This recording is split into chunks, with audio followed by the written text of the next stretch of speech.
All right, simple and effective one here. Two good words when you're dealing with flies here. This is going to be a pheasant tail flymph. Flymph is I mean, for me, it's really an emerger to me. I know the formal definition is the stage in between a nymph and an adult, which to me is an emerger. But I guess it really doesn't matter what you call it. It's a pretty standard fly. This is what I'm going to use for a hook. This is an Orvis Tactical Barbless. It's not like I went out and actually sought this hook out. This is a size 12, by the way.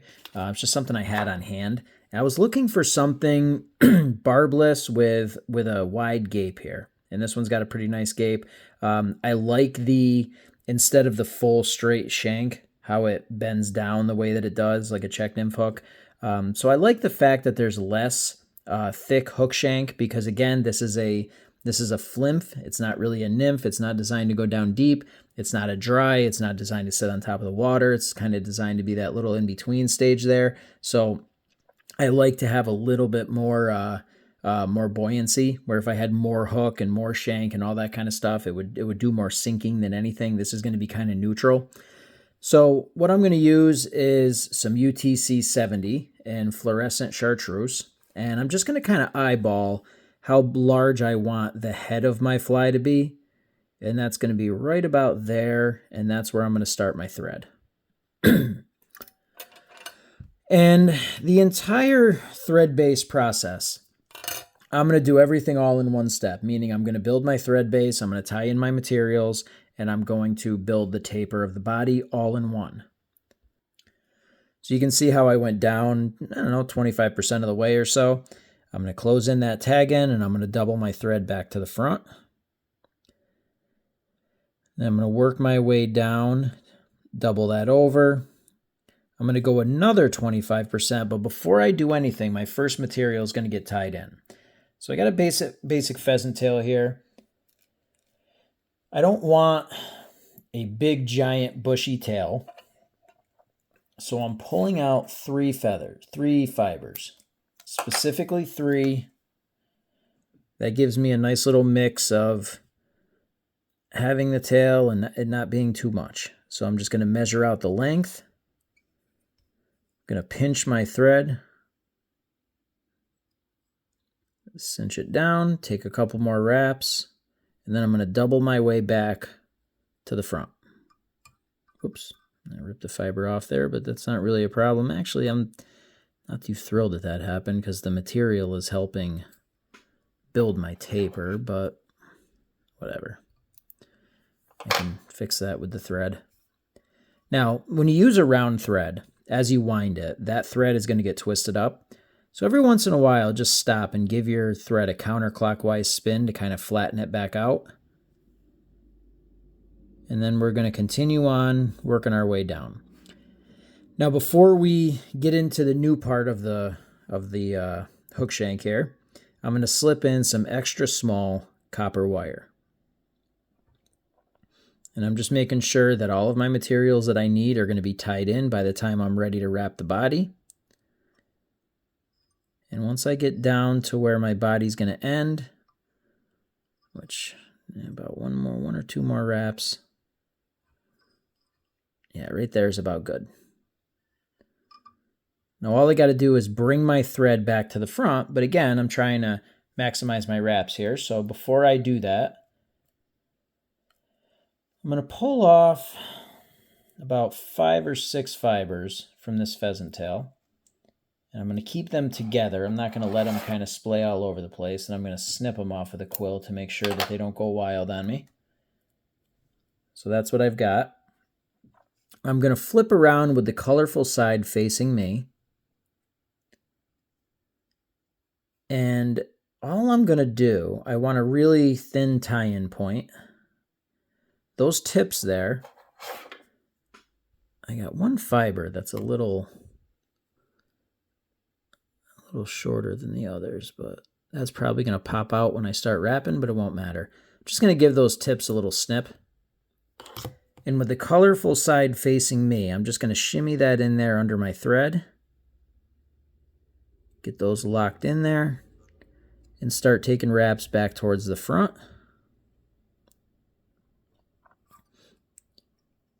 You can kind of see how we've built that taper up as we go. And now I'm going to jump down off of the body, take a few wraps, double it back. Wrapping the body is pretty straightforward. I'm going to keep the colorful side of the feathers facing outwards. And I'm just going to take one wrap. You're going to gather those tail fibers a little bit, so just hold them steady while you get the body placed.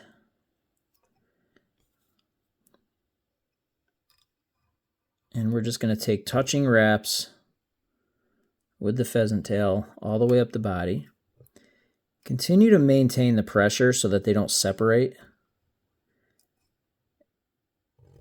And also try not to double it over too much, because the more you double over the material, the more you're going to mash down the little fibers that stick up and make pheasant tail as great a body material as it is.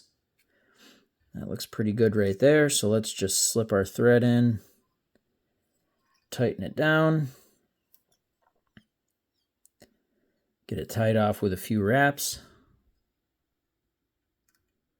and get that out of there.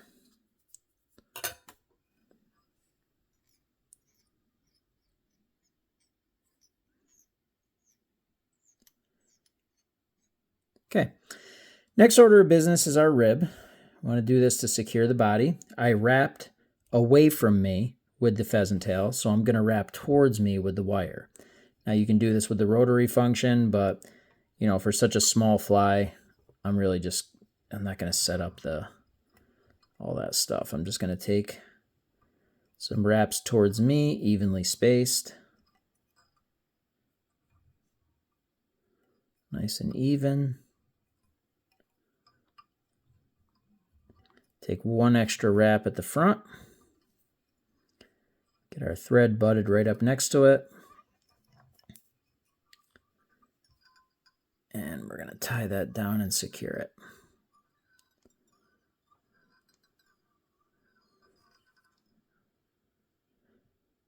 Okay, that's everything we need for the body. And good to go. Now here's where you get a little bit of flexibility. What I'm going to use is, I don't have the package, I just have the dispenser. Little caddis green. I don't know if it's actually ice dub. I think it might be. But here's where you got to be real careful. However much dubbing you think you need, cut it about in half. So I got about that much, which is really just a few strands. And I'm going to go in and I'm going to pull a bunch out. Now that looks like a lot, but that's really only like 3 strands of this dubbing. And I'm going to take that, twist that onto my thread, and make a really, really tight, thin dubbing noodle. Now the reason why I'm making sure that I'm using such a small, tight dubbing noodle is because I'm going to tease this out a little bit with a brush. And if I have a ton of dubbing, when you tease all that out, it's going to start going over the body and overpowering it. You really just want a little hint of the color, a little hint of the flash. You don't really want this fly overpowered by, you know, bright, colorful, you know, wild stuff catching the sun. You want a little bit of it. You know, a lot of emerging insects use little gases to get themselves to the surface. Those little gases reflect with the sunlight, attract fish's attention. But you're not talking we're not talking a strobe light at a freaking concert or anything. We're just talking like a little hint of a flash coming off of those gases. So you don't want to go too crazy with the flash and the dubbing. So a nice, tight, thin noodle. We're going to get that a little bit built up right where the body ends. And then we're just going to do single touching wraps, leaving a little bit of room at the eye so that we can tie in our final material. So you can kind of see how that's pretty tight. It's not all over the place. And I'm going to take the back of my dubbing brush here, and I'm just going to kind of take a few strokes here on all sides. I'm going to pull out any stragglers or fibers that I think are going too much. And that's about it. So you can see how it's kind of angled back. And that's giving us the look that we want. For a soft hackle, you know, there's a lot of variability in these. It's hard to say, you know, buy this exact one for this pattern. But I've got this patch here where when you look at it, I mean, it just screams pheasant tail. You know, it looks like it blends well with the pheasant tail. So this is what I'm going to use. This is just a regular whiting hen patch. I mean, you can get these for like, I don't know, I think they're like $8. Tons of different colors. Just get a brown, and sometimes you're lucky you get some really, really nice modeling in that feather. So I'm pretty happy with this patch. You know, the next one I buy might not be so good, but if you have the opportunity to go to shows, I would definitely recommend doing that, because you can walk in, see the material right there in front of you, and pick it out yourself and not have any kind of wonder what it's going to look like. If you don't have access to shows, hopefully you can get to a fly shop. If you can't get to a fly shop or a show, I don't really have an answer for you. You just got to take your luck with the internet.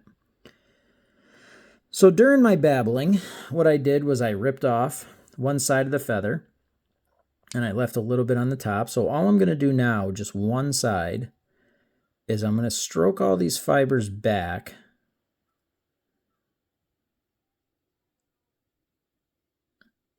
So that I get them all going in the opposite direction. And I got a tie-in point right there. So with this feather facing me, I'm just going to place it right where I need to tie it in. Take a wrap to lock it in. Couple to secure it. Then I'm going to fold it back. Double my thread over the front of that. And then very carefully, so you don't clip the material you're going to use, just slip a razor blade or a pair of scissors up in there and snip that off. And then maintaining that direction, meaning the fibers going towards the back of the fly. Let's get a couple of wraps on here. and I am only using one side because, you know, I want this to be more sparse than anything. I don't want this to be a big, you know, bulky, hackled head. Let's see. That's about good right there. Take 2, maybe 3 wraps, depending on how much coverage you're looking for. That's about good for me. I'm going to slip my thread in there. Get a couple of tight wraps to secure it. Then stroke everything towards the back of the fly. And then take your thread, cover everything up. Oh, I just ripped that right off. That actually worked out well. And for the final step, we're just going to build up the head a little bit. And we'll slip in here with a 3-turn whip finish. 3 is more than good because, as I've said many times, I'm not a big fan of head cement.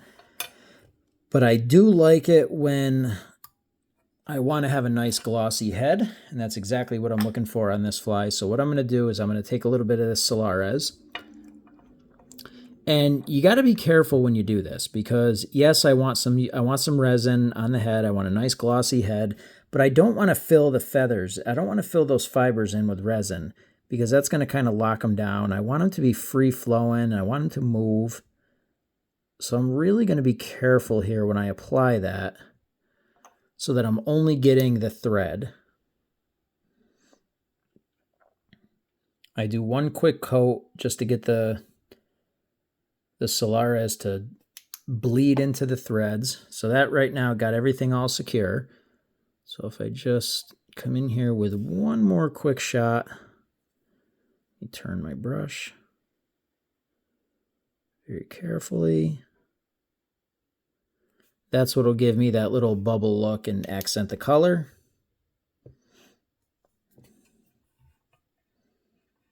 Get that all cured.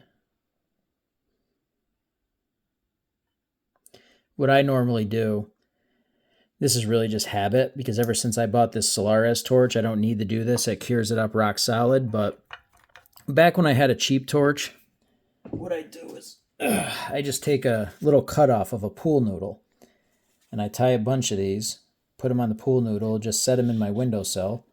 I mean, I don't have to do that anymore because that Solares torch is perfect, but I don't know, force a habit, I still kind of do it.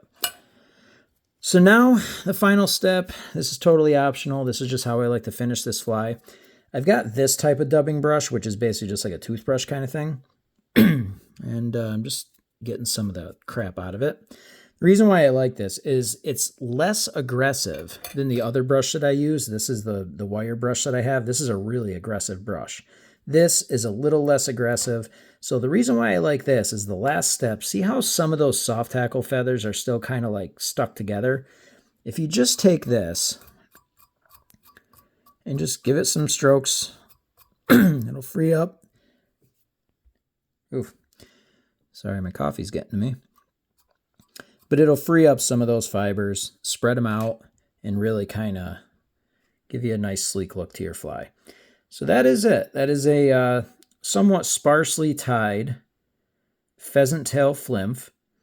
This is not one that's going to plummet to the bottom. It's not one that's going to sit nice and high on the top. It's going to sit right in the film. It's going to look like an emerger. You can dead drift it, swing it. I catch most of my fish on this fly in the swing. But, you know, pretty well-known fly, not difficult to tie. You know, don't have to argue for its effectiveness. This fly has been around for just as long as fly fishing's been around. So, really cool little easy pattern. Questions, anything, just throw them in the comments.